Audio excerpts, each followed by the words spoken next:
Three, two, one.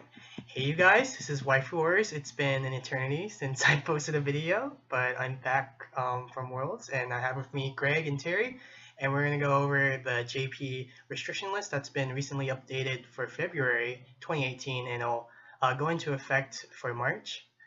And we'll give our thoughts on what we think, and moving forward with the JP format in general.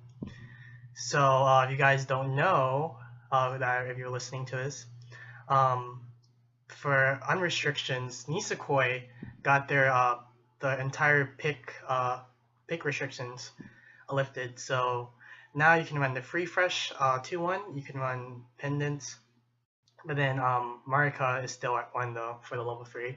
For Monogatari, JC Shinobu got unrestricted, so it's a 0/0 Shinobu. I think it's when one of your characters get front attacked, you can pay 1 to bounce that character back to your hand. And then for Kantai, the Z3 back row got lifted from the restrictions. And then that one is pay 2. You get to, when you level up to search for a character, and then I think is it the one where when you use a act ability, right? So it has an act ability itself. You get to tap it. Oh, and tap give to one give of your other 1500 power. Yeah. Okay. And then it's when you level up, you can pay 2 to search for a ship girl. Yeah. And then the biggest change is the addition of Love Live Sunshine with a pick 1 out of 3, and that is the 2-1 Rico, which is a level assist, and then it has the hand fix ability to top check, and you hand fix from your waiting room equal to that level, and then it's also an early drop condition for your double early play engine. And then the 0/0 Kanon, which is back row, that's on play. You get it's I think is it on play? You scry? I'm not sure on that one. I know it has a scry ability though. And, when it's on play, it's a scry ability, and then the second effect is a save. You save a character when they get reversed. Yeah. And then the last card is the 1/0, basically a Katsuki clone, the Ruby, the 1/0 yellow Ruby.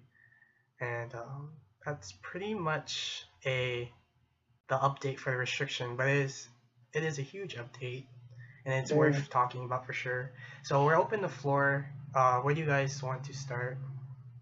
So I guess we'll start in the order that you you went in. So we'll start by talking about Nisekoi. Yeah. So of course it's very reassuring to some players that Nisekoi got unrestricted, but unfortunately where the deck stands right now, I don't feel like it's going to be enough. So it essentially returns to its former glory, but the former glory isn't really consistent enough to keep up with the current meta. But you're now allowed to play Raku Global 5s. You're now allowed to play the free freshes at level 2. And you're now allowed to play all your pendants and things like that. So the Nisekoi restriction was just kind of a minor annoyance.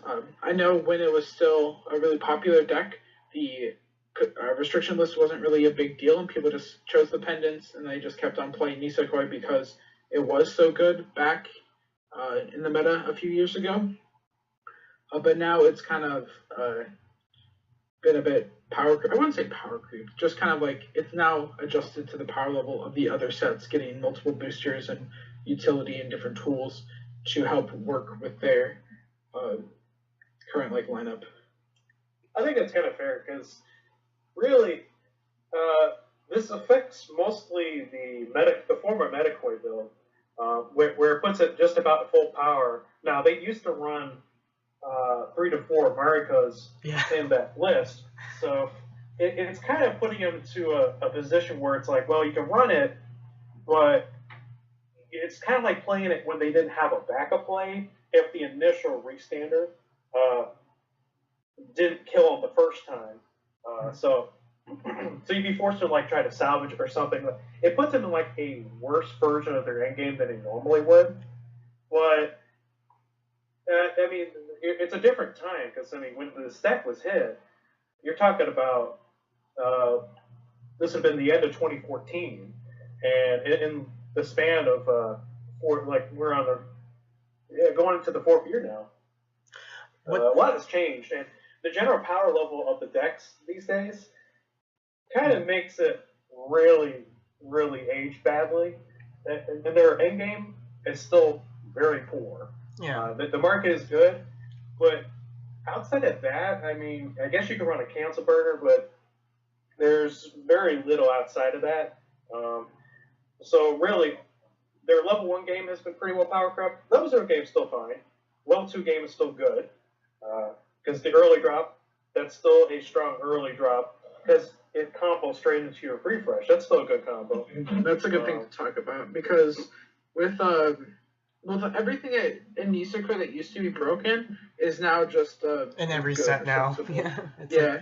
Because like Onodera used to be this high and mighty force that would just like run over everyone's cards at level 2, because it was during a time where early drops didn't exist with like that consistent power level. And, like searching the card, it compressed your deck by a little bit. It allowed you to break even by playing the early drop. And like other things like Marika is still a really good finisher, but it's only limited to 1. And then if you compare it to like other things that are coming out, like the Yukina from Bang Dream, or like even the new 3/2 Rain from Little Busters, you can see some similarities in the way that their finishers are designed. Like even like Mikasa, like Restand Burn is still better than like Burn 1 twice or whatever. But before, like back in the day when Nisekoi was raining power, the burns were less. There's a lot less burns in the finishers. Yeah, I mean, like the Onodera was really strong because it was like one of the first of your modern early drops that you see today. Because before, your early drop was considered change, and change was still a very relevant part of the meta. If you ran early drops at all, and if you didn't have change, you ran an oversized 2, and so against that sort of meta, like, or if you had an extension to your level 1 game too, Onodera would just simply destroy that completely. I mean, you get a +1 from the effect, +2 from the battle. It had 2 soul, which most things didn't have 2 soul coming down. And so you get this level 2 push and pressure, which was very difficult to deal with. At the time, it was just the 2 decks were Kantai and Nisekoi. Those are pretty much like the 2 meta decks when the Nisekoi was at full power.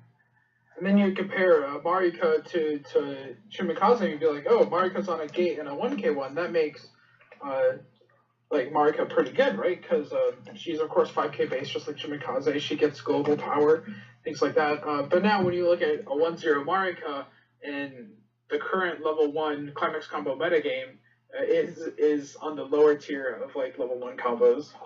Same with level 0 game as well. It has a bomb runner and some beaters and top 2 brainstorm, but there's really nothing that really makes its level 0, 1, 2, or 3 games stand out. I mean, the 2 game is still slightly relevant just because of the interaction with the refresh, and the early drop is still fine. I mean, there's nothing really wrong with it. I mean, the level 0 game really suffers, though, because most decks have deck fixing mechanisms, or where it be you have like an Akatsuki type effect, Spamable Brainstorm, stuff like that, and they're still stuck with just this Rest 2 Brainstorm, and that's getting pretty dated now. It's missing the holy trinity of level 0 games from Weiss. It doesn't have a real runner, it doesn't have an Akatsuki, and it doesn't have a Riki. So it just is a bunch of random. It's a random combination of level 0s that do good things sometimes.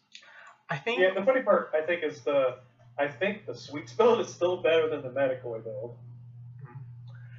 I think with the with how old Nisekoi, like obviously multiple Marika was scary, and like multiple Onoderas was scary as well, because at that time there wasn't really a like good anti-change like bomb or a counter to like really stop like an onslaught of early drops. But whereas now, like a lot of sets have like a stock bomb, like a 2-1 or a clock bomb or whatever, or things that are just big enough to get over like the early drop Onoderas. And also, I feel like when I played Nisekoi at the time with the restriction when it had the Raku on the list, um, the early drop Onodera's is like the times I did early drop her was if I knew my level 2 game was already going to be like long and like I knew I was going to like cancel or whatever. And because I feel like if you multiple drop Onodera's and it's just like hindering your plan of like getting out Marika. I mean, like trying to like set up the Marika and then like your other level 3s to like try to finish the game. Because after that, like Nisekoi really doesn't have anything at level 3 besides Marika. Yes, but I think Onodera is probably just a play at level 2 most of the time. Yeah. Because, of course, you can accumulate the stock for Marika through your other attacks that turn. And, of course, you can clock and draw to kind of fix that. And, of course, Onodera herself is just a break-even. You aren't losing anything except for stock. It's a -2 in stock, but that's the only downside to playing. I guess it's -4 in stock because you have to play the pendants beforehand, but I think it's still a relevant point to bring up that you kind of just play the Onoderas regardless. I think you do make a pretty good point, Bealey, just as far as the anti-change difference, because at the time, the decks that had anti-change in the meta, I mean, outside of Kantai, you're pretty limited, and especially Nisekoi had a level 1 anti-change as well. Level 1 pay 3 or something like that. No, I think it was just standard pay 2. But I mean, they also had that in level 2 because they gave more power. I think it didn't get enough power. So, but I mean, the capability was available. I'm checking on the anti-change for Nisekoi. I'm pretty sure it was a ridiculous cost for being level 1. Weiss was definitely like at a slower game at that point, so I felt like it was very easy to just like double or like triple early play the Onodera. So even if you did have like an anti-change or whatever, then like it still wouldn't be enough to like deal with multiples. Yes. In the level 1 anti-change is the Marika, and it does pay 3. You're right. I forgot about that one. I've been seeing a list since like the Raku was out, since Raku was unrestricted, and pretty much most people go for blue-red because like there's a 1-0 Marika that gets. She's basically a 6,500 if you have a Raku on the field, so the Raku it's a free 107k. So yellow is actually not seen a lot, but there's strong arguments to run yellow as well because yellow arguably has like the better pendant. Because when I played with blue, like the blue pendant, it's such a like reactive card. It is. I've seen some people play it offensively before, and it's like, oh my gosh. But I think if there's still a debate between red and yellow pendants, I'm not sure. Like, I wasn't sure about the existence of that level 1 Marika until you brought it up, because I was still under the impression that we played yellow and played the 1065 Chitoge level 1.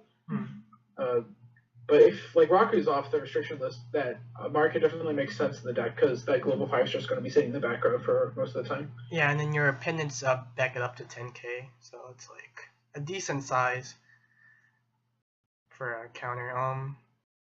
But obviously most builds still run the red pendant as at least a one of, because being able to like access your waiting room is always nice. Yeah, it's like there's a lot of search. Like the only time you get the salvage is essentially just a level 1. Yeah. And of course this pendant. Yeah. I always thought it was like kind of hindrance though. I guess if you knew, if you did use red pendant, most of the time you weren't going to be brainstorming that turn, but it is kind of annoying though if you did want to brainstorm as well. Yeah, for sure. It's just it's important to cover all your bases when it comes to like resource management. So like salvaging, searching, make sure there's a good balance in there. Yeah. And then you should be set to go to get the 1 Marika.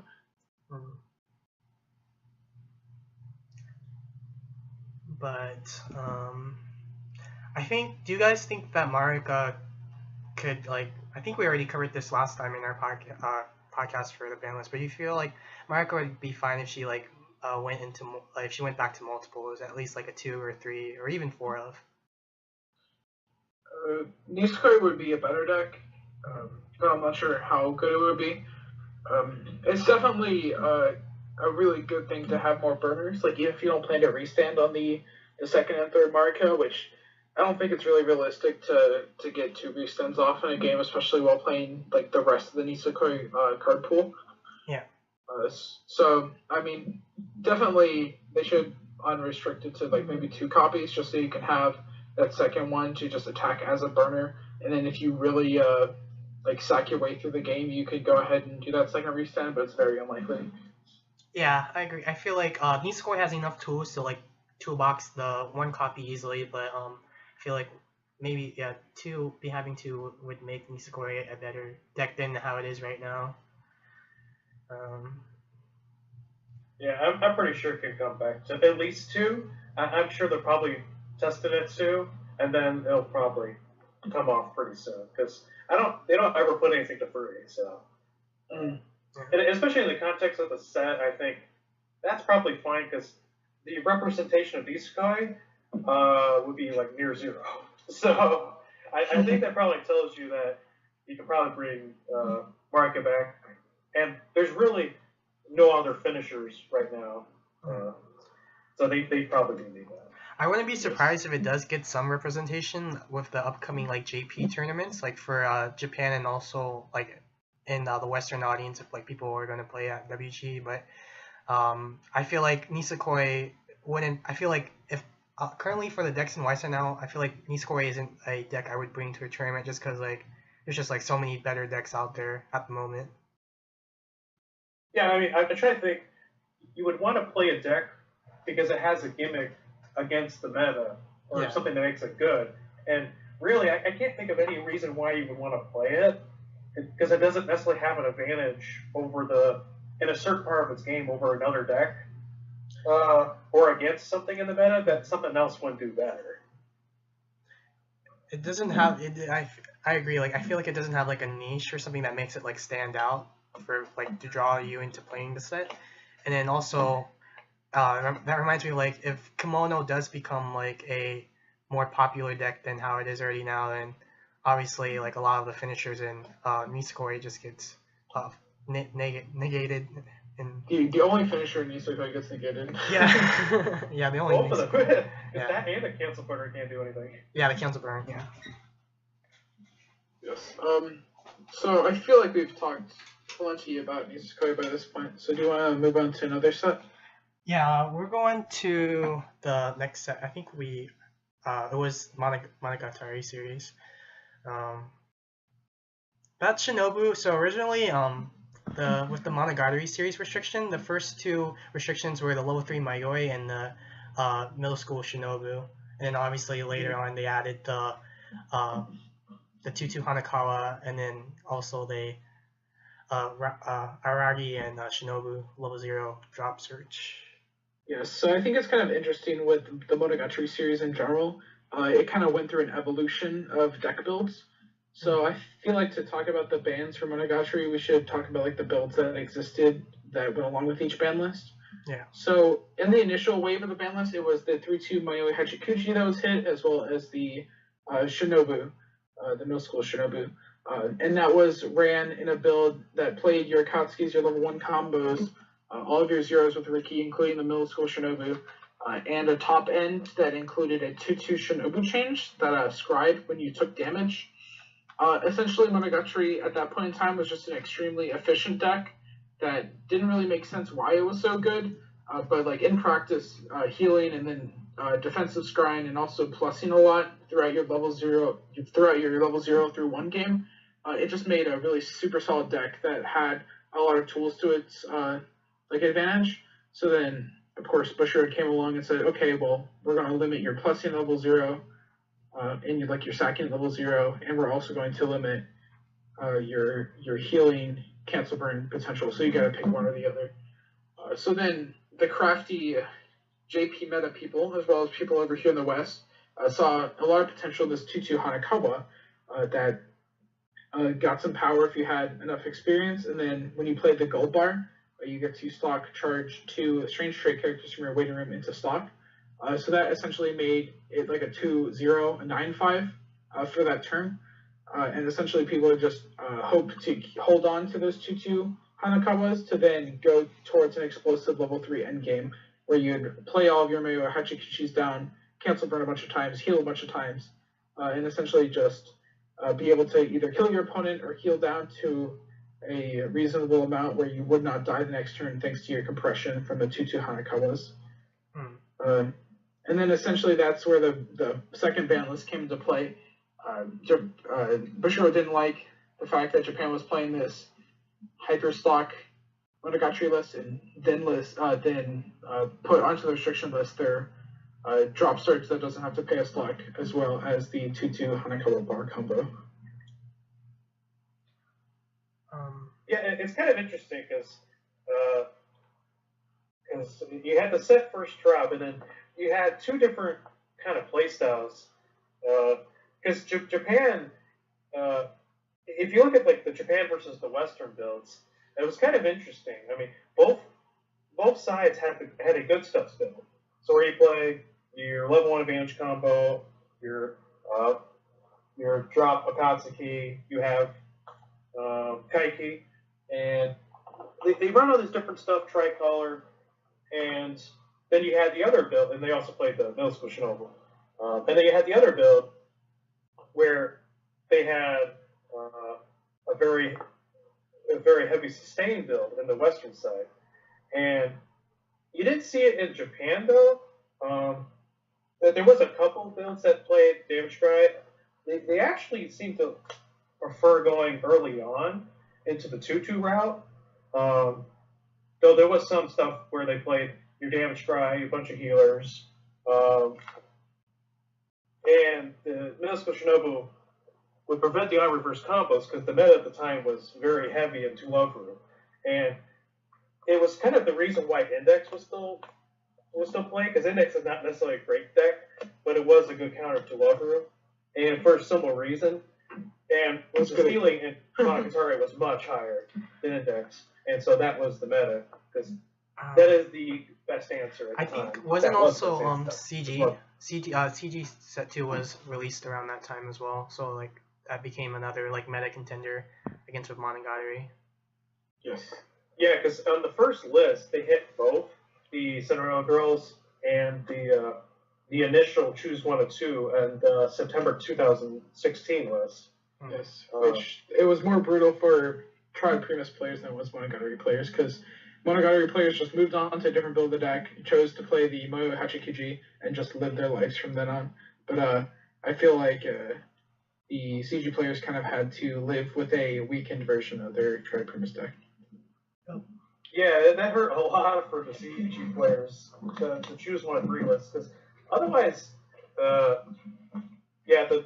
big one that it changed, it mostly prevented you from doing like that heavy sustain build we used to play, where it's just like, all right, we're going to heal a bunch, prevent you from hitting any of my characters by reverse combos, and then I'm going to heal whatever damage up with that Shinobu. And they're like, okay, you can't do that anymore. I'm like, okay, fine.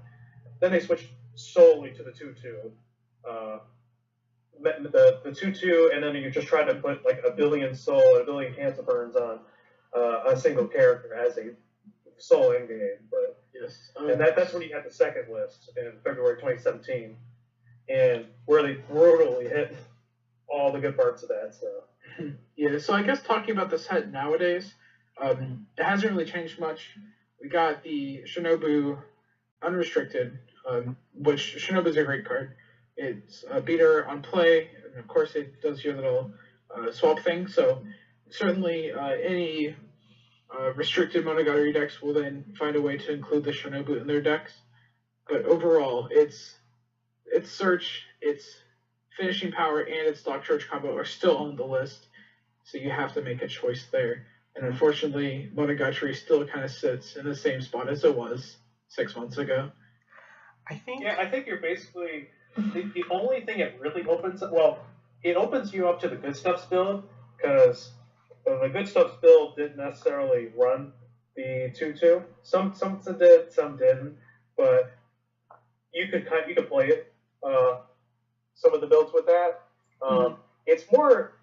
I guess you have the option for the heavy sustain build if you want, like, all right, now here's your damage cry, and instead of running the Mayoi healer, you'd run the Shinobu healer from Nisimono, and then you could run, I guess, a Tagi healer. But I don't think that's a good meta call right now. It made more sense against that sort of meta. So, I think if you start trying to run the 2/2, I feel like you're taking away too much from your ceiling, and you get a deck that can survive, but not a deck that can win, which I think is honestly the biggest problem right now.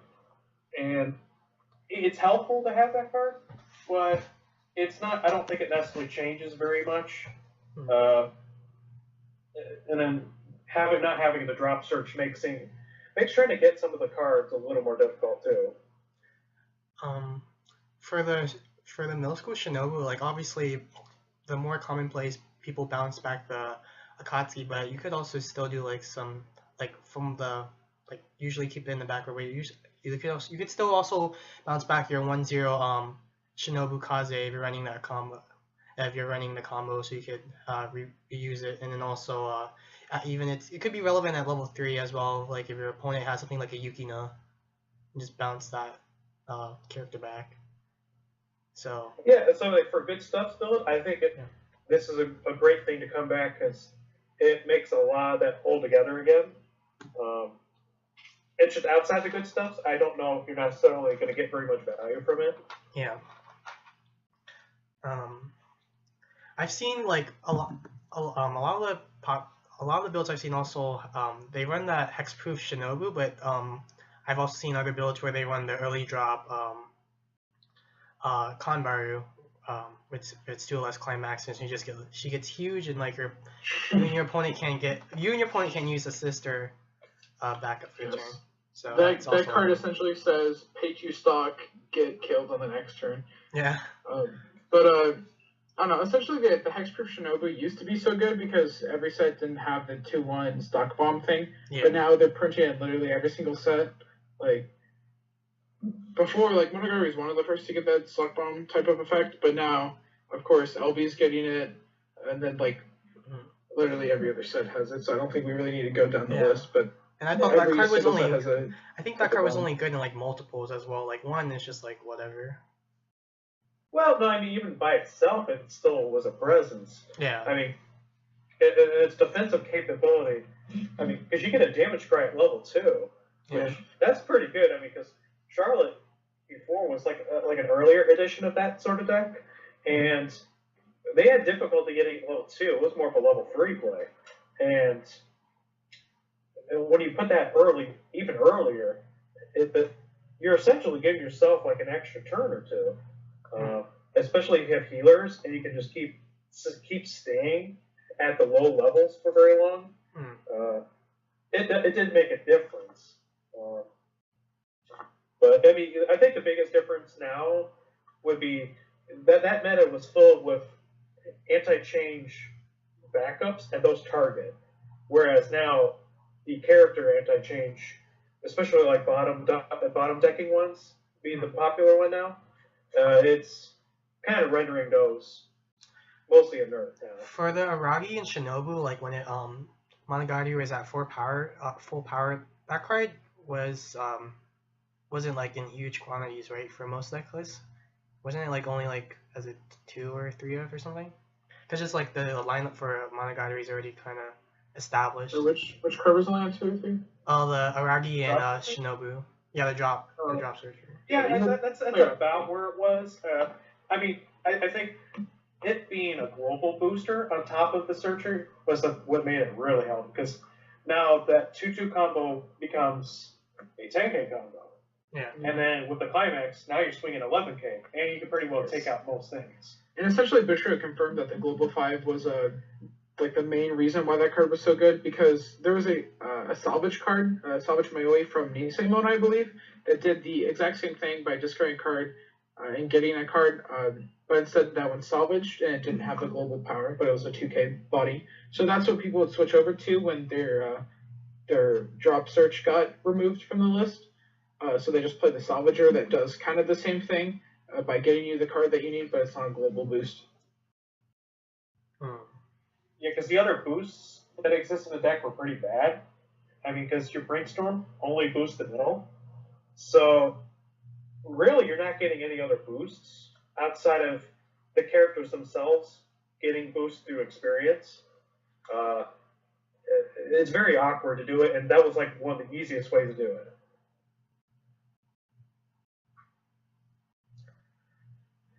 Yes.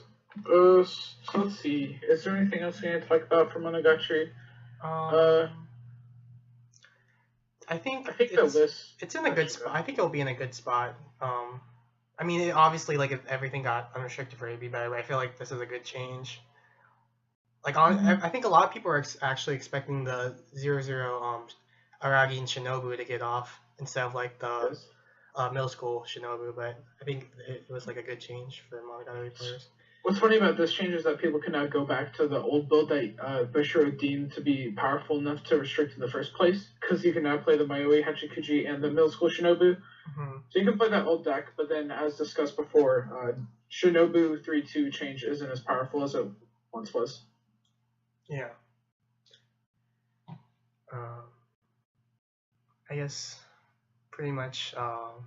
We can move on to Kantai Collection, which used to be the boogeyman of 2014 along with Nisakoi, but not really anymore. It's kind of actually depressing. But with the unrestriction of Z3 though, it helps Kantai's main game plan of keeping a level 1 like wall-based game.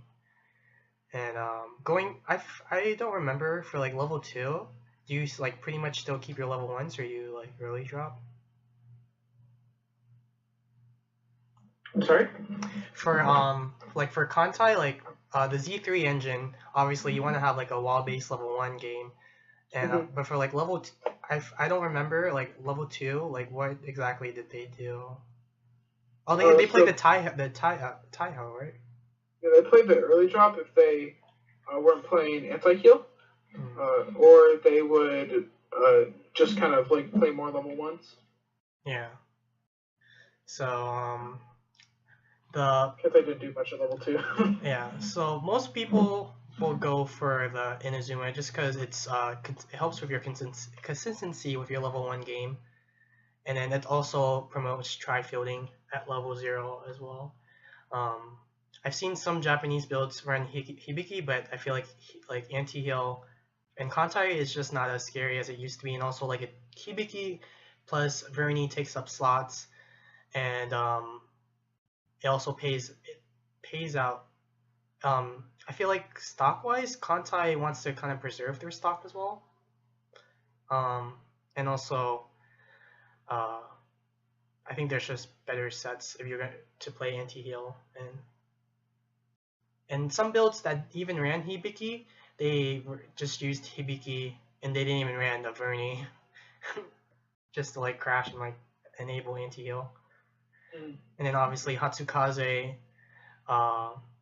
she just like takes up back row slot. Like she's like global 500 is nice and all, but like there's better back row in Kantai that you'd rather be playing, like the Z3. Yes. So Z3, this is actually probably the biggest change on the list, I believe, because it actually pushes Kantai up to a playable / good deck again, in my personal opinion, because it has a very formidable field-based level 1 game. Of course, with the Z3 that allows you to enable all of your act boosts. So you play the Bismarck, then you play some vanilla counters, then you get really fat on your opponent's turn, and then that essentially gives you a free open lane to swing in for extra soul, in case you don't have any other climaxes. But you should have an extra climax, because the Jinsu is a card that exists.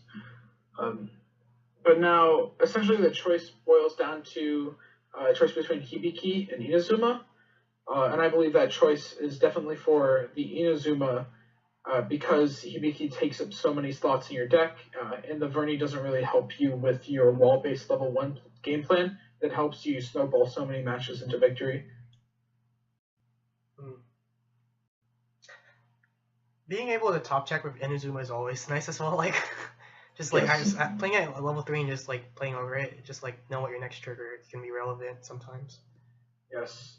There's been like a recent movement, or I wouldn't even say recent, but like as of like a year or a year and a half ago, people started really valuing the information tracking part of Weiss Schwarz by like knowing your top trigger, which I feel like some people overrate, but it's still a great way to know what's coming, to know how to attack, like things like that. If you're someone that knows how to get your attack order down pat, that knowing that top trigger is really important to making your level 1 attack order happen, or like any point in time. And she also accelerates you to level 1 faster, because I'm assuming Kantai wants to get to level 1 first so they can have an established board and wall up. Yes, that's the case. Or you could, it can kind of go either way, right? Because if your opponent hits level 1 first, your cards still get fat, you know? Yeah. So like Z3 pumps, Bismarck pumps herself, and then your Prin's level 1 combo gets up to 6/5 on itself without any boosts. So. Mm-hmm. And like with the level 3 lineups, it's like varied. It like depends on preferences, right? But people can either play like Kongo, like Musashi or Kashima, or the Restander. Personally, I like Kongo. Yeah, personally, I like Kongo because just like on attack burn is always nice. Be able and then you could change into a heal if you Yeah. wanted to. Yeah, I like Kongo as well, especially because we believe that the build going forward is not going to be playing Hibiki. So you can get all the benefits of heal without having to worry about any of that silly stuff. So that's what's happening. Yeah, I think the Hibiki's probably going to follow the favor of the meta anyways, because the JP meta is switching from a lot of the healers to these decks that can have the capability to do -2 souls across the board. And so they're still doing like a turn of sustain, but instead of doing it through heal, they do it through -2 soul. And then, of course, the anti-heal will not trigger on that, but you're getting the same sort of result from it. Mm-hmm. So it's, I think the Hibiki choice probably won't be used. Yeah. In their meta. In the Western meta, maybe, but even so, I think anti-self is only really as good as you compare your two finishers between the opponent and yourself. And I don't know if Kantai really has superior finishers in most of his matchups to really make that anti-heal worth it. So, I just by those reasons alone, I think it's kind of an outdated choice. You probably want to choose some of the other ones instead. Yeah, just Inazuma like outweighs the benefits compared to like Hibiki for sure. I guess one thing I do want to bring up is like from the last restriction list, Akagi got removed from their pick choice, and like I don't see any builds really running Akagi, so that kind of just shows like how Akagi has like dwindled and how she was like revered as like the scary clock kick. But like there's like so many things I love about Akagi, and there's so many things I dislike about Akagi because she just like eats up all your stock. Like, yeah, like she does the Chihaya thing for me, right? Yeah. It's just like, hey, stock buy. Yeah. I guess we can move on but I think if I were to predict, I could see Kantai being more being played and represented in like tournaments. I think Kantai's a good deck now. Yeah, it's definitely like a deck you can like take to a tournament and like not feel bad about playing. And then still has all the tools they got from the past 3 sets. Yeah. And then hopefully maybe I don't know, depending on like the results and stuff, I feel like, do you guys feel like maybe Weiss could get to the point where like Hibiki or Hatsukaze can come off the list, or do you feel like they deserve to still stay on the list? I think Inazuma's going to come off before the anti-salvage versus anti-heal choice is going to come out first. Yeah, I'm pretty much agreeing with that. Yeah. My reasoning is just like if Inazuma gets played a lot, then like maybe she'll just stay on it just because of like representation, and like if the other two don't get played as much, and they'll probably like take those out, but who knows. But then again, like Z3 was played a lot, and then she got unrestricted, so I guess it could go either way. I guess the last changes to restriction list was the Love Live Sunshine. It had the most representation for like trios and also just like regular. Neo Standard, right? Yes. Yeah, because when I was, if I pull up the chart here, uh, for it looks like it was more the list for the hits here was probably more based on the trios, because they had about like 45% representation in trios, and then they had about 40% tops on top of it, and that's by far the number one most used deck in trios. Second being SCO, third being ReZero. For the Neo Standard, it's not as clear with them, but they still, even then, they had about like 16% representation and about like 14% for the tops, them being number one. The rest were kind of pretty unclear, though I think Neo Standard is probably more of a casual format now, so the results are kind of unclear, because even in the chart they gave, there were sets represented here that were listed with 3% representation, which probably says it's become a very casual format, I think. Yeah, like especially when you see like some of the deck lists that gets posted, or like the toppings or whatever, and then like just the like deck names and like their favorite card or whatever. Like you can tell like some of the Japanese players are trying to meme. But essentially the restriction hurt their double early play. Like all these cards were used in the double early play package, basically. Most people will pick the 2-1 Rico just so you can still have access to the double early play engine. But you do lose out on consistency with the Ruby, and then also you lose the utility with the Kanon. Because of course Kanon saves your early drops, but she can also and she provides information on your what your next card's gonna be, but also she can also save your Chicas as well, the level 1 Chicas, if you wanted to reuse the combo or just have another level 1 bomb to crash into. Yeah, this Kanon restriction is like a huge throwback to the rewrite Sakia restriction. But not really. They're both very different decks with different game plans. But like the Rico restriction would have been fine if it wasn't attached to your main early drop of the deck. Because now essentially you have to pick between your milling engine, I wouldn't even say engine, but just like your milling card and your actual condition to meet an early drop requirement. So it's really unfortunate for the deck right now, and I agree with everyone else that says just wait for the new set for Sunshine in order to build the deck again. Yeah, because I mean, the one of the choose 3 is they're only a Katsuki type effect. Yeah. Which that's pretty significant in its own right, and you could probably live without the defensive Encore card, but I mean, I feel like the big problem is you're trying to decide between the early drop condition and the Akatsuki level 1. I mean, you could probably replace the level 1 effect, but it's going to be a significant change, and yeah, I think you're right on about that, Greg. Yeah, I think if you're gonna play Love Live Sunshine, the reason why you want to play is because the double early play package with the burn and the big wall.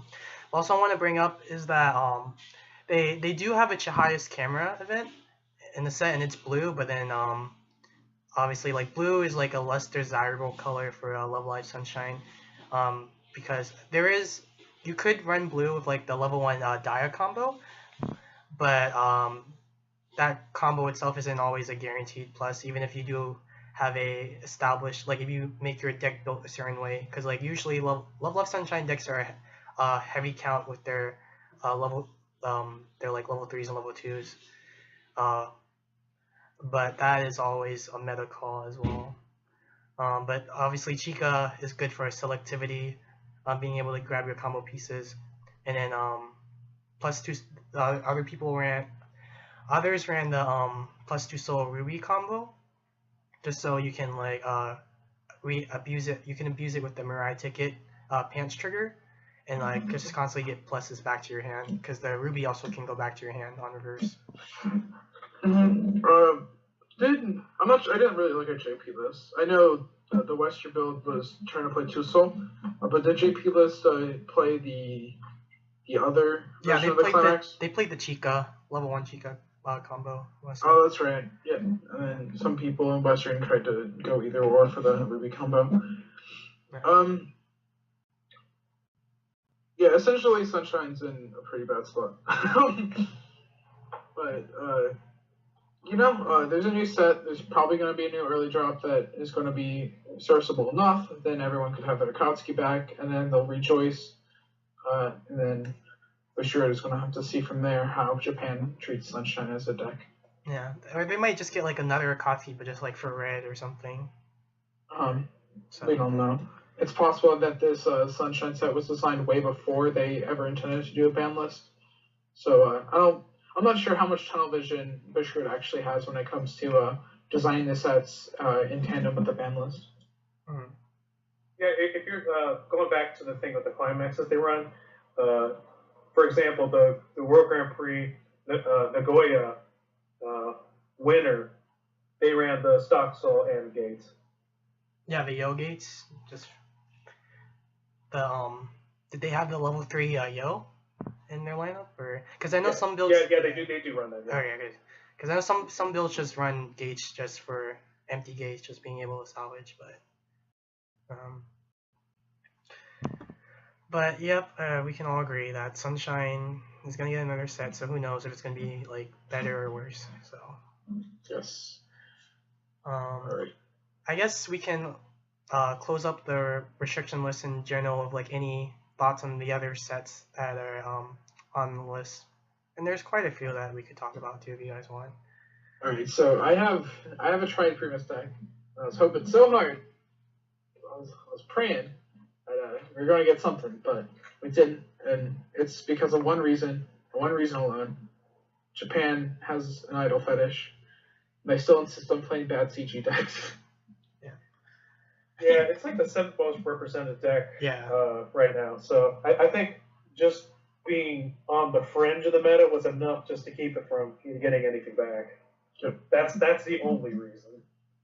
Yep. And then I don't know. I haven't been playing Weiss for very long. I started in around October 2015, but it seems like with their ban list, it just kind of like confirmed my belief and everyone else's belief, so they just ban based on representation.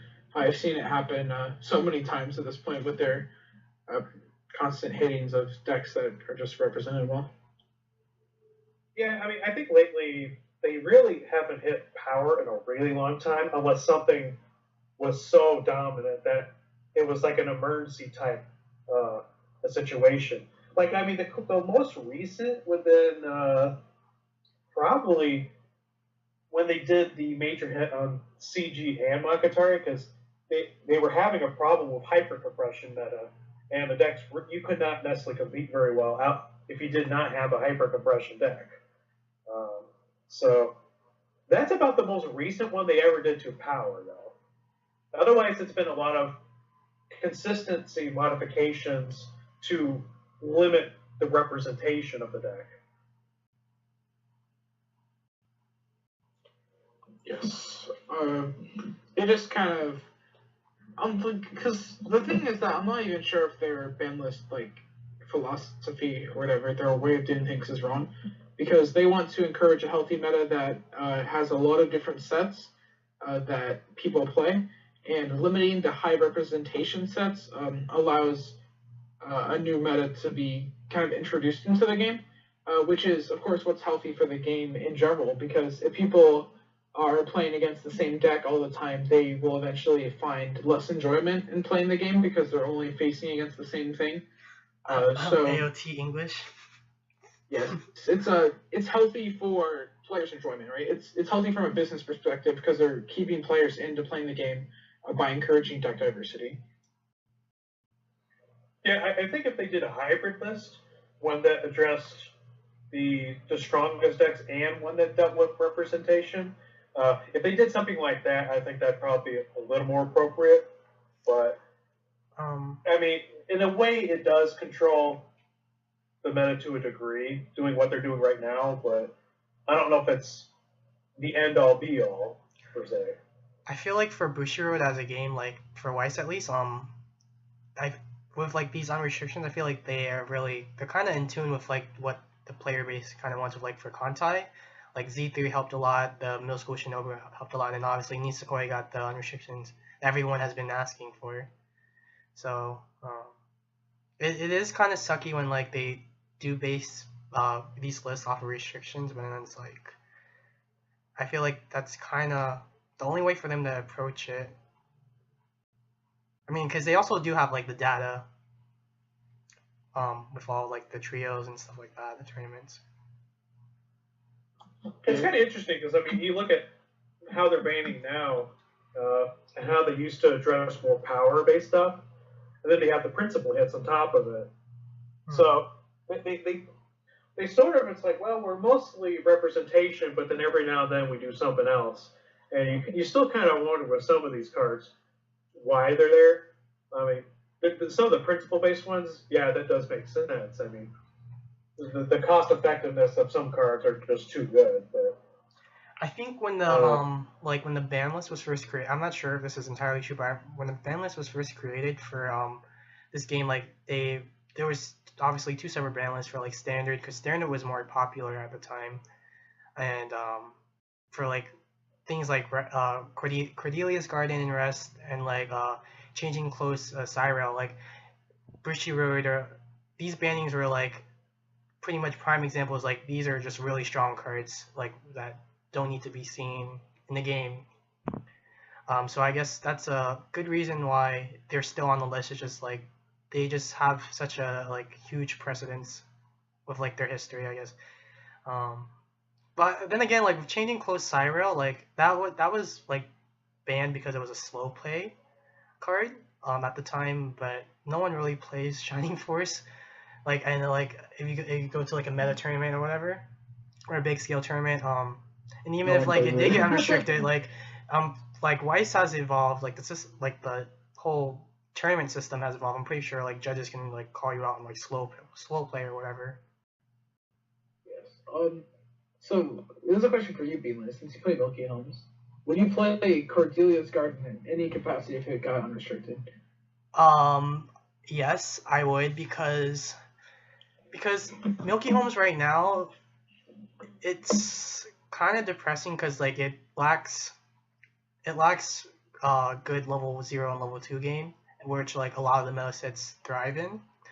And people have been testing out blue, and like before I used to dislike the idea of splashing blue, but it's starting to make sense now with like how a lot of the level 3 lineups for blue are more defensive, and being able to like know your you can control your next card trigger or whatever, like, and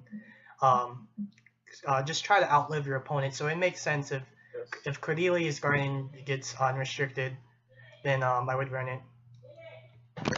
So just to make sure I know this effect, Cordelia's Garden is just a heal 2, right?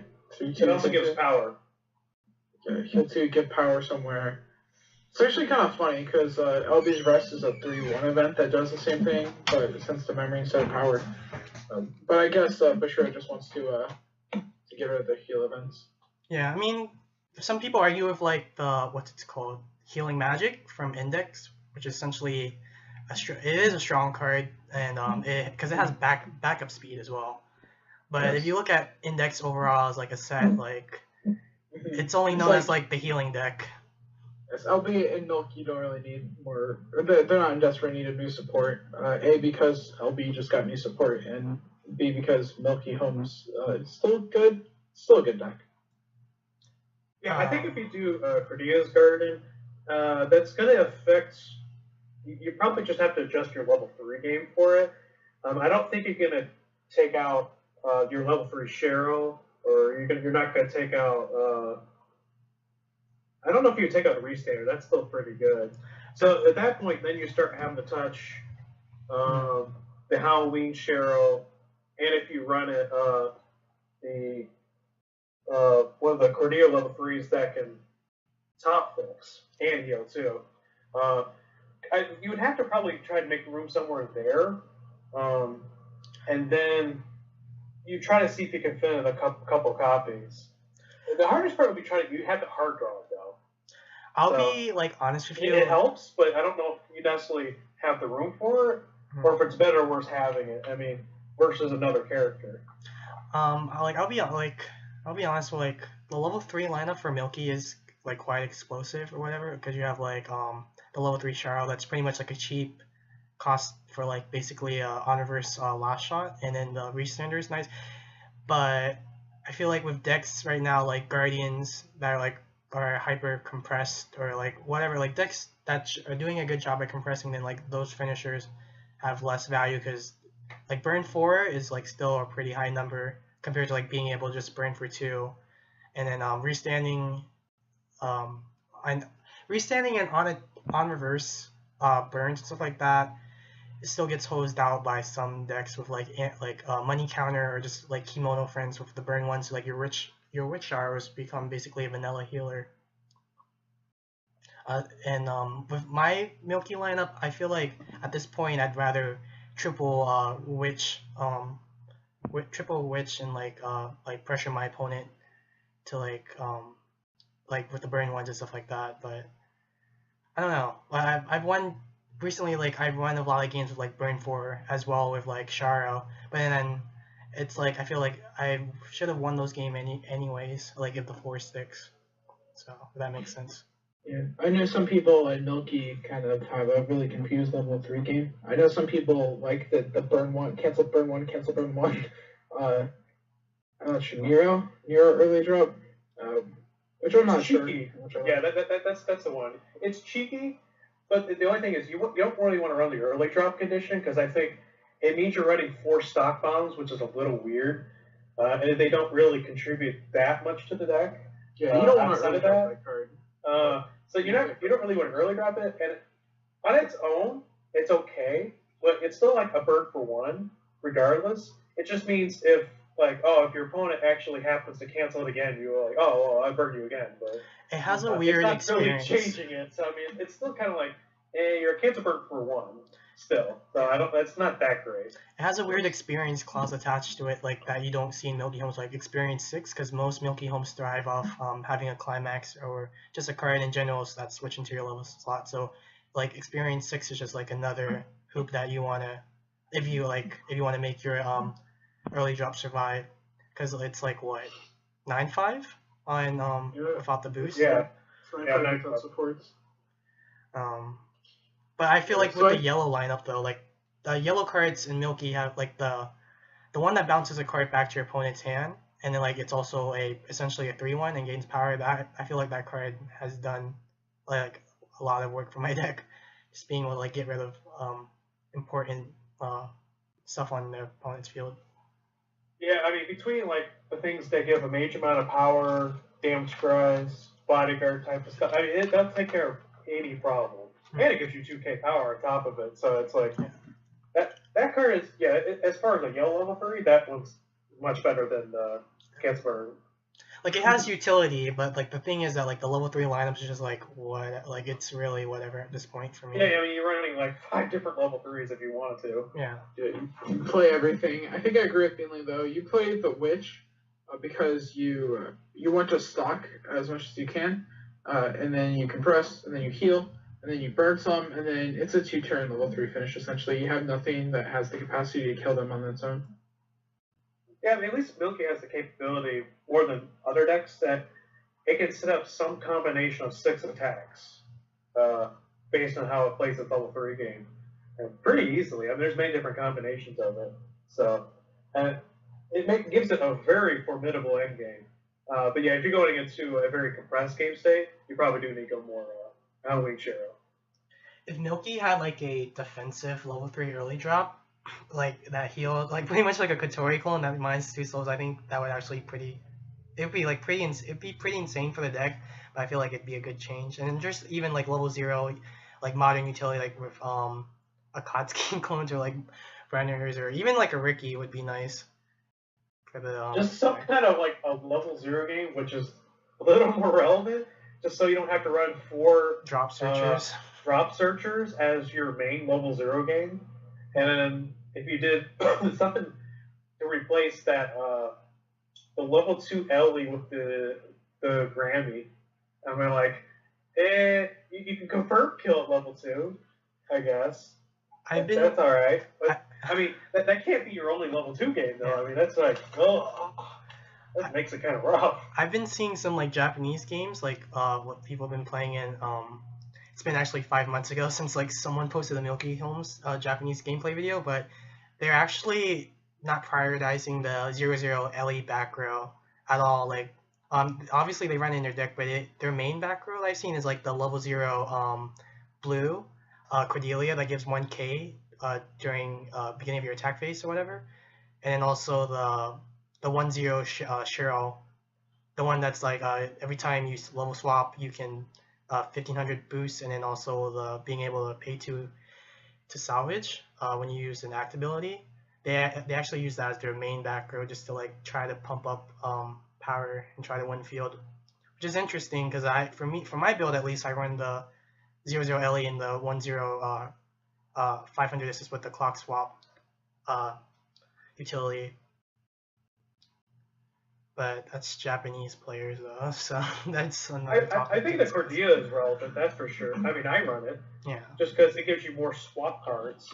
Yeah. If you don't happen to get the Ellie, but I would just never imagine that. I don't know about the 1-0 in the back. Yeah, the Shero. I would never imagine the 1-0 Shero as a back row. I guess. Okay, I mean, I guess that makes sense. I mean, I don't know if I would run it that way. I still run the 1-0 Shero. I don't know if I feel like you have other back row that you like better. Yeah. That's what it's like. Anyways, I don't know.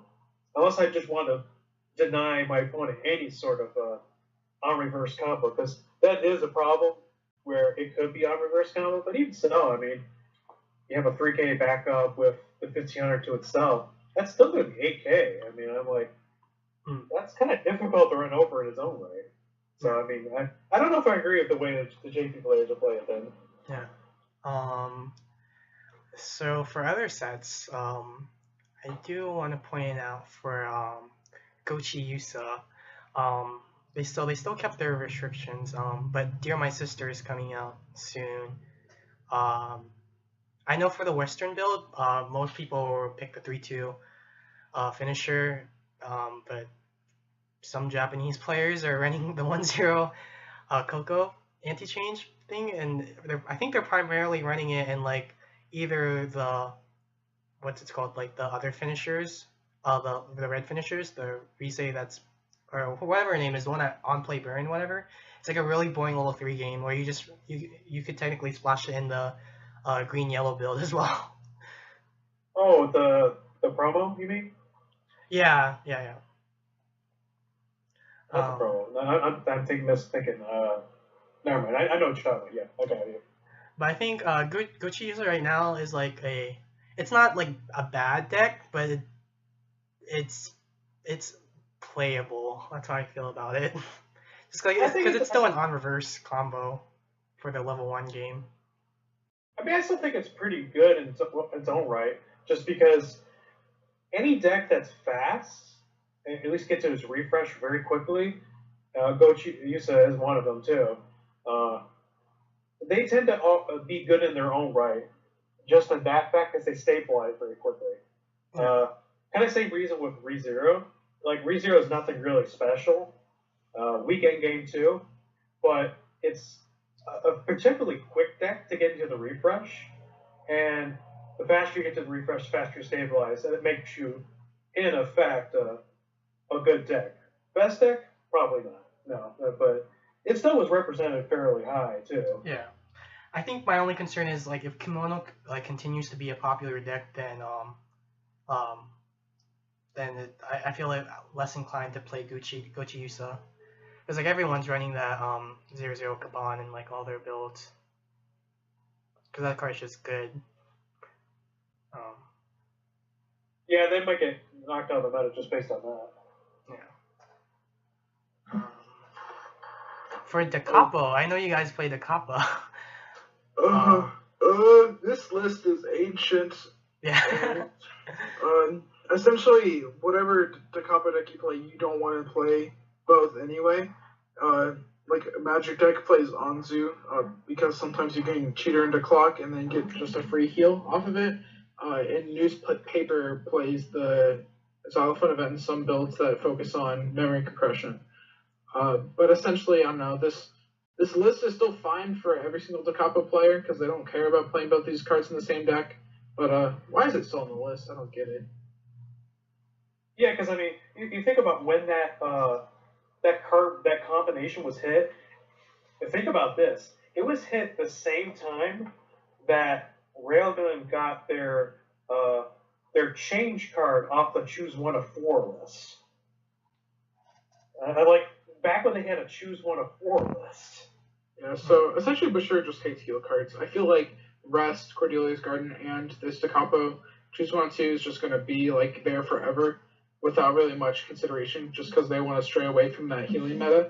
But I feel like that's already happened through their own card design, so it doesn't really matter at this point. Yeah, because I mean that's something they hit in like February 2013, and that's now going on 5 years since then. Ancient. That's really old. With the popular decks, I don't think you would ever play it. with the popular decks like Sedokai and Magic, like those are the more popular decks, and then also that Dao Segno, wasn't Dao Segno kind of popular as well? Yeah, there's a lot of different builds of the combo because Bashir designs their sets in such a way to include so many traits. So it's Magic, Newspaper, Student Council, and Del Segno that are the four main builds of Da Capo/DS. Even if Xylophone got like unrestricted, let's say your event lineup is pretty like heavy already, right? With the Odagawa. You play Ogawa and Mind Hunter, yeah. Yeah, so. And pretty much every single build. I feel like the only build that you drop out on one of the events is Magic just because you need to find the space to fit in the four events, the 4 Humano and all that stuff surrounding that. But, yeah, I don't know. This restriction just doesn't need to be here anymore and it should be removed. Yeah, because the biggest question is, like, okay, you might be able to replace the anti-damage with the Xylophone.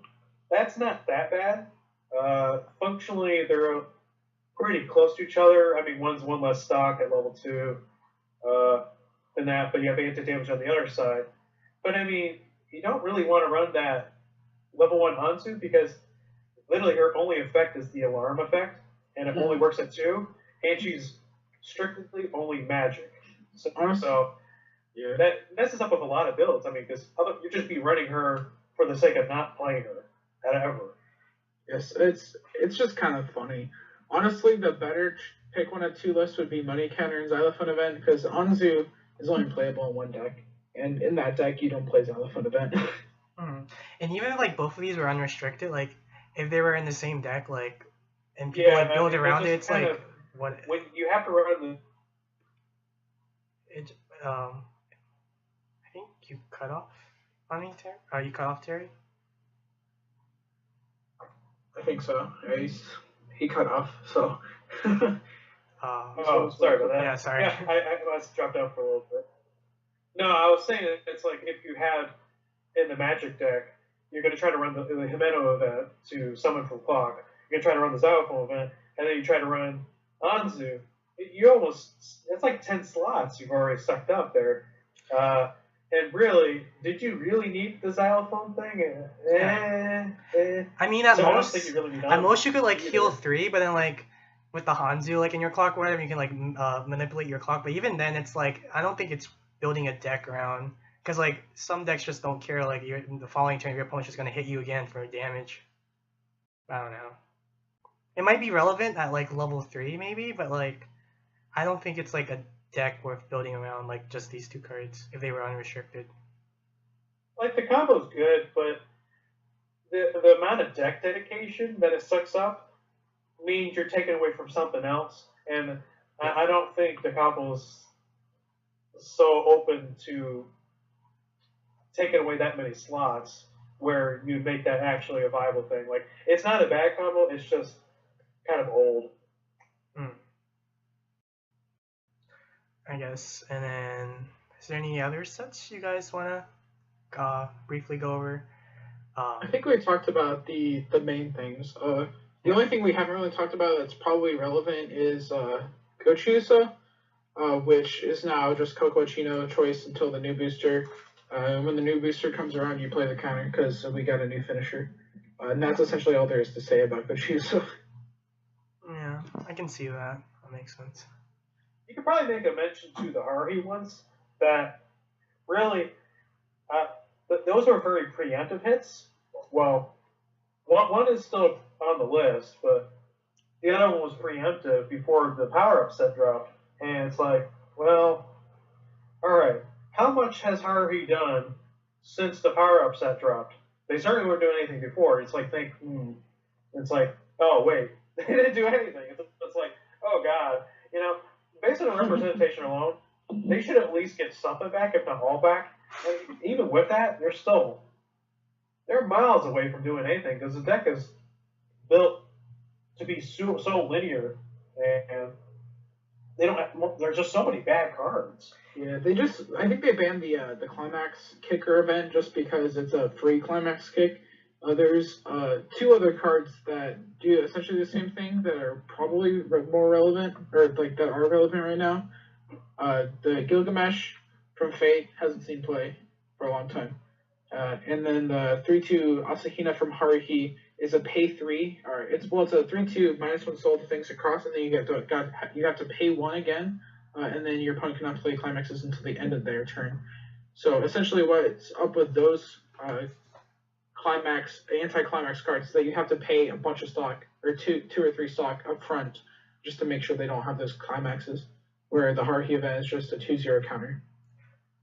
Yeah, I mean, I think it's kind of like one of those hits they tried to justify because, you know, I think they were afraid at how much the power level was going to increase in Haruhi and the potential for how good it could be, and they wanted to hit the backup, but the event counter, and I think they wanted to find some other justification, so that they came up with that reason because the other cards in question that were mentioned, I mean, one is playable, the Mikiru, but I mean, the Gilgamesh, no, that's never going to see play. So, and I mean, and of course, with Haruhi, there's only a couple gimmicks to the set to begin with, and one of the few ways it can win to try to deal with opposing climax combos, especially with endgame stuff, would be that climax counter. And you take that away, and it's like, all right, what am I playing the set for? And there's not very much. If to reiterate again, if Kimono becomes like a popular mana, then also the level 3 main endgame, the Troubled Gourd Haruhi, she just becomes a vanilla healer essentially, right? Yeah, I mean, a healer, and then you got gates. So, I mean, it's like they're not doing very much because I guess the other thing you try to run would be that power-up one, which you can flip the top card of your deck and you hope it doesn't fail. And then you hope it's the Trouble Girl because that's your other finisher, your only finisher. And I'm like, all right, so you're getting a lot of hope here, and that's not a good sign. So they probably get that back. And the World of Beta Colors that should come back too. I mean, it would help a little bit. I mean, because the deck is pretty inconsistent in its own right, and its salvage capability is kind of low. So it would give you more capability to do it, and the only thing it's going to bring to the stage as far as a level 0 would be the bomb. So you're going to bring back a level 0 regular reverser to the board at the end of it, which I don't think that's necessarily something people are like, whoa, about.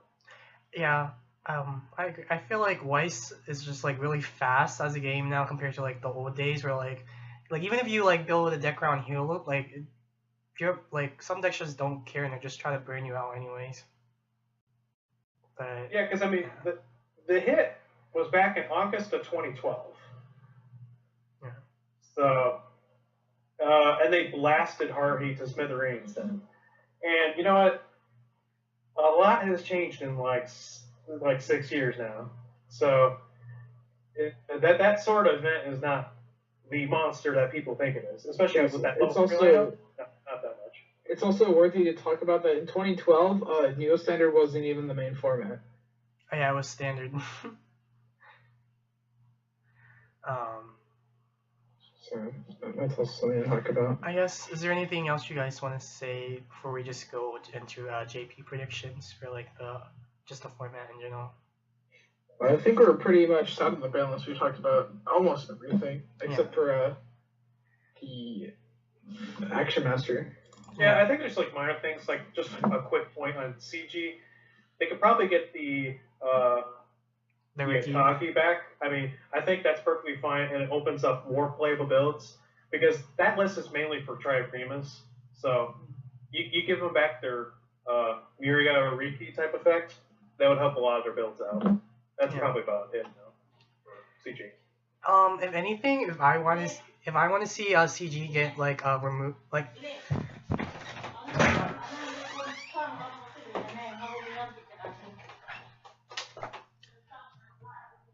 Sorry, I was saying, if I wanted CG to get their unrestrictions, I'd want to take out the Ricky and the Akatsuki, and just keep the Kume and then the Power Smile Ring, because those two cards are just like strong on their own.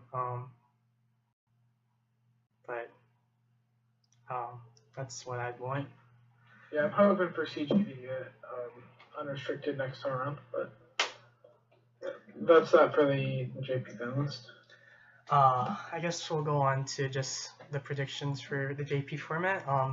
We actually made a top 5 list, top 5 decks. I have it written down right here. Yeah. So we have Guardians, right? Rewrite Guardians. Yeah, Rewrite Guardian.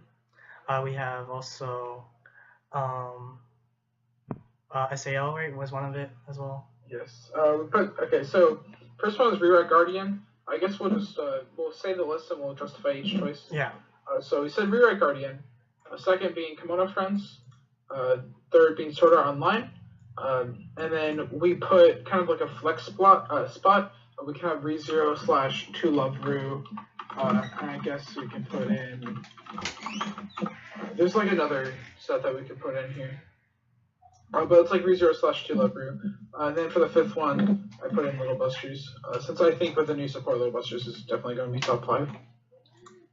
Yeah, I think Little Busters will definitely see more play, just because like that climax name really opens up to like people who couldn't afford Little Busters at the time. So now they just have another option to just play. Even though +2 Soul probably still is the climax you play. I think Attack on Titan is also like a top 10 worthy deck in JP. I think to go back for like the gold bar and then the stock 2 soul, I think both of them are justifiable. Like, but for your level 3 endgame, like, do you think wouldn't the level 3 the new Ren benefit off of the gold bar, well, compared to the +2 soul? So Little Busters is in a weird spot because no one knows how to build it. But essentially, if you're playing 2 soul, I think you're sticking to your old finishers.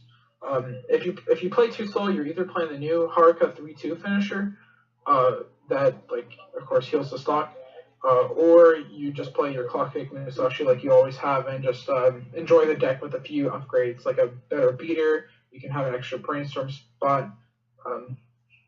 So essentially, if you're playing 2 soul build, your deck doesn't change. If you're playing Gold Bar, you can try to play the H-Hand if you want, and try to work with the Ren.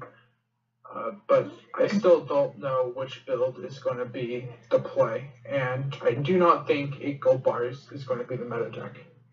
Yeah, that's my only concern with like 8 Gold Bar, because like with decks that do run 8 Gold Bar, like Vivid Strike, they have their way to like fix out their Gold Bar triggers, whereas we haven't been spoiled with anything.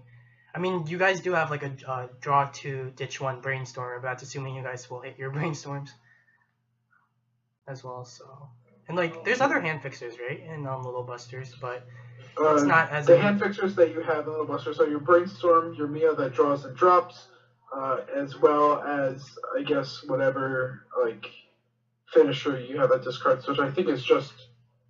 Yeah, it's just your Ren at this point. Yeah. Your Ren and Haruka can discard cards, but there's not a lot of hand fixers. Yeah, and then it's like obviously not as proactive like the clock switch, those back row clock swaps, because like sometimes if you trigger later, if you trigger right before you refresh, then obviously you want to pay out those gold bars. But I think the LP players are in a good spot right now because the deck's gonna be really good. The deck's gonna be really good. Especially so with the new support. It gives I feel like it's kind of going to be weird for the first week or so. Like, the deck's going to be worse because people are going to try to figure out how to play it. But once a build is established upon and improved upon, Little Busters is definitely a top 5 contender, even if you didn't think it was before. It just has literally every good effect in the game, except for maybe Akatsuki, which design-wise, Akatsuki could not fit into the space of Little Busters because there's not a common trait, there's not a common name. You cannot print an Akatsuki in the set. Yeah, and then like some sets like ReZero, they don't even have Akatsuki, but they still do fine. But personally, if I were to build Little Busters, I'd go with like the level 3 Neuron because obviously that clock kick and burn effect is nice, but and the stock isn't an issue. Stock isn't an issue because you have the 2-1 combo. But being able to like also dig for your combo and then like money counter is pretty relevant as well. So you don't have to always hold on to your money counters. Mm-hmm. And I think you might like the new Rin finisher is even a consideration in the 2-soul build because of course if you play 2-soul and gold bar, that doesn't mean you have 8 gold bars, so that's not really a big issue. And like even if you're fronting for 4 or whatever on your Rin attack, you're still getting that burn 1 and clock kick. So that's what matters the most, and then that will set you up next turn for money counter since you have the draw 2 ditch 1 on the Rin itself. Yeah. Also keep in mind you can still play Musashi and clock kick if you so choose. Yeah, it enables to do like some neat stuff with Musashi if you want to like side or you want to like bait out their climax. Or if you just want to attack for huge amounts. Yeah. Or huge amounts of soul if they have like an open lane or whatever. You can do all of this.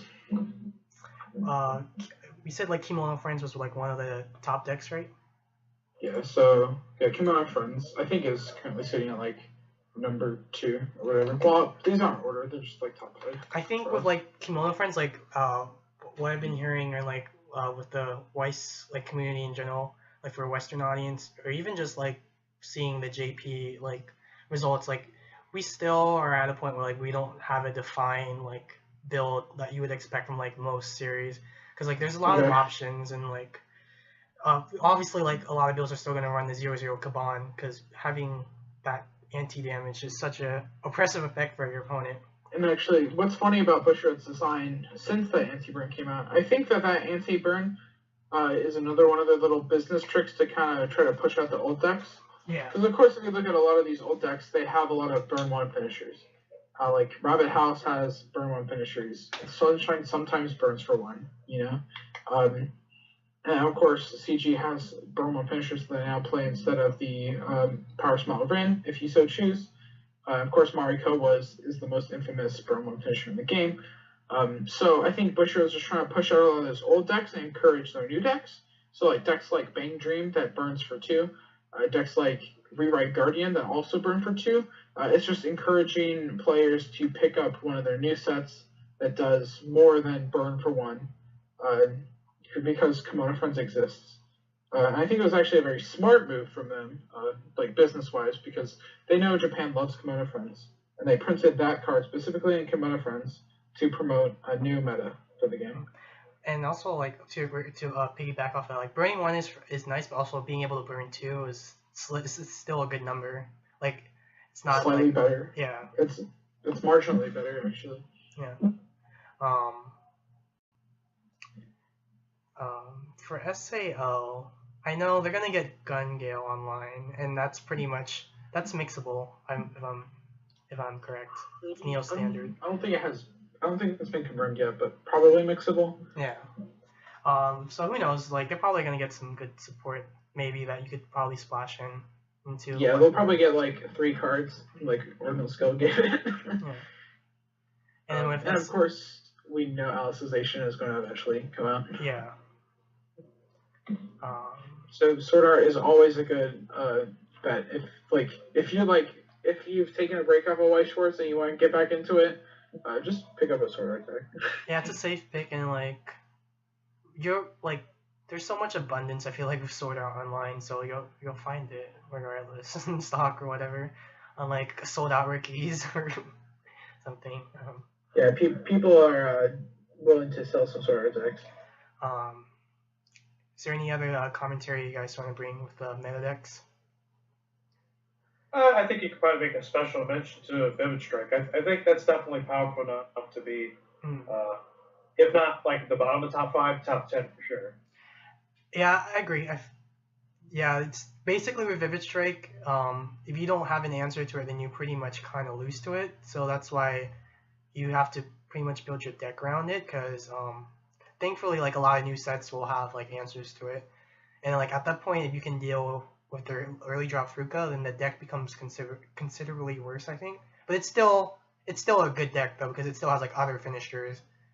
I think it could be within like the top 10 for sure. Just because like it is a still meta deck where you have to like be aware of it and kind of build your deck keeping that in mind. I think the Capo, if everything goes well with the new support, it might be a top 10 deck, because Newspaper was top 20 before, and it had a really like consistent game plan, and I think Newspaper was the best Capo deck, although some people may disagree. But I feel like with the new support, it might push it over the edge to top 10 decks. Yeah, that or Sedokai, because Sedokai is still a popular deck as well, like because it's yeah. Student Council and Newspaper. I wonder who these people who thought Newspaper was worse. And also, I think the Sedokai is going to get a lot better. Yeah.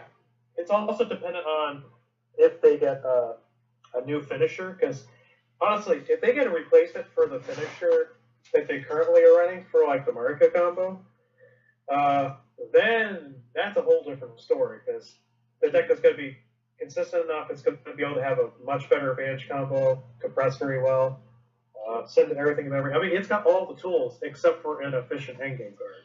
Yeah, they just need a burn 2 or something. Burn 2, burn 1 with an extra effect. Like, I don't know, they just need a better finisher than playing 2K1s. If Student Council can somehow drift away from playing those useless 2K1s until level 3, the deck will be in a good spot. Yeah, at least like put it on a gate, and then all the problems are fixed. And then I do want to point out with like Rewrite, it's still a good deck, and it's like a safe deck to play. Like even if they do hit Rewrite, I feel like they probably do like pick 2. They pretty much either pick the Shizuru or the Kotori, and most people will go for the Shizuru. Yeah, it'll just encourage Japan to go for the more Western build of Rewrite. Yeah, Rewrite's just it's been at the top for a year at this point, and it's not going to change because no one really plays the deck in Japan. Yeah, and obviously like the Western build, they like the 2-1 Lucia trash bag, oversized. But then if you don't like that, you can obviously run the you run enough blue where you can splash in the 2-1 Lucia bottom deck as well, if that's your preference. Yeah, if you want to, but I think the trash bag gets over anything you want. Honestly, it's such a great card. It equalizes your stock. It allows you to. It's really fat, so it allows you to plus on field. And there's the no backups and events. It's just a cherry on top. It was such a sleeper card when it first came out, but now that it's been around for so long and people know about it, it's like, damn, that's a really good card. Yeah. I think I was gonna say Sunshine. I could still see Sunshine as a top 10 deck, just cause like we still don't know what we're gonna get, but like the double early play I think is still worth noting, because there really isn't a deck in Weiss right now besides Sunshine that has an early play engine that burns you as well, and that can usually stay on the field. I think Simple Gear does something similar with the double early play thing. But yeah, double early play is just kind of like a meta thing that a lot of decks try to do. Like ReZero was the first one that tried to do it, and I don't know. I'm a big fan of the blue-yellow deck that like early plays both the Rem and the Felt, and it just kind of sticks there for a while. So like double early plays definitely is a worthy consideration when it comes to any deck that can do it efficiently. And in the case of Sunshine, Simple Gear, and ReZero, you can do those all efficiently. Yeah. So, you guys have any closing thoughts? Overall, I know you made a post on this the other day, Binley, but you asked about how healthy the JP meta was, and I agree with most people's responses. The meta is very healthy. There's a big diversity of sets that you can play. It's not like what English is going to be. Like English is going to be a 5-deck meta with the new Bang Dream, Low Light Sunshine, and Persona 5 cards coming out, along with SAO and AOT. And like that's fine. Like having a game with a 5-deck meta is honestly fine. But JP has a 20 plus deck meta if you're willing to count some of the lower. Like if you're willing to count some decks that have some weaknesses as a contender. So JP meta is good. This ban list was pretty juicy. It's probably the juiciest ban list that happened since I started playing this game, considering a lot of cards were removed instead of added onto restriction lists. So a lot of players that played these previous sets can now pick up the deck again and enjoy their unrestrictions. So that's all I have to say. Do you have any closing thoughts, Terry? I think we covered everything. Alright, with that being said, thank you gentlemen for being in my podcast, and also thank you for Mr. Benitez for providing these restriction graphics that are always beautiful. No problem. We'll make sure to put that link in the description for anyone who wants to view it by themselves. Yes. The guys over at Anime Macquarie make some really well edited match videos, although they don't do that often. Yeah. With that being said, thank you guys for watching this video along, and I always usually say make sure to like, comment, subscribe to Waifu Wars, but this is 2018, so new me, and then if you like this video, then just like it. So yeah.